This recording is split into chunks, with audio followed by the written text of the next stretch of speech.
الرحمن الرحیم ناظرین، آج کا ہمارا ٹاپک یہ ہے کہ ہم میت کی طرف سے قربانی کر سکتے ہیں یا نہیں،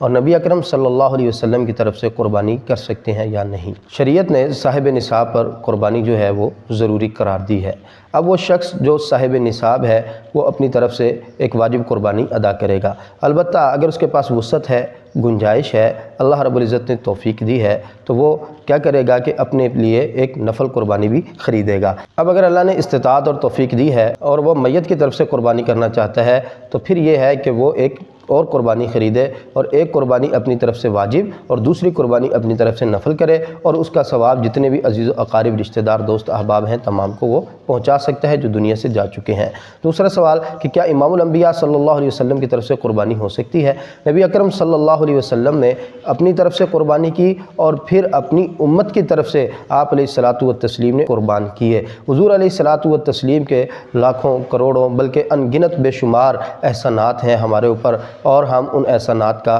قطعاً ہم ان کو شمار نہیں کر سکتے۔ ریت کے ذرات سے زیادہ، آسمان کے ستاروں سے زیادہ، اور اسی طرح سمندر کے پانی کے قطروں سے زیادہ حضور صلی اللہ علیہ وسلم کے احسانات ہیں، اور امتی پر یہ حضور کا حق ہے کہ اگر اس کے پاس استطاعت ہے تو وہ ایک قربانی نبی اکرم صلی اللہ علیہ وسلم کی طرف سے کرے۔ اس کا طریقہ یہ ہے کہ اپنی واجب قربانی کے ساتھ ایک نفل قربانی لے لے، اور جب وہ نفل قربانی کرے گا تو اس کا اجر و ثواب نبی علیہ الصلاۃ والتسلیم کی خدمت اقدس میں بطور تحفہ و ہدیہ کے پیش کرے۔ اور یہ تجربات کی بنیاد پر ہے کہ جو شخص استطاعت ہوتی ہے اور پھر حضور صلی اللہ علیہ وسلم کی طرف سے قربانی کرتا ہے تو اللہ رب العزت اس کے رزق میں،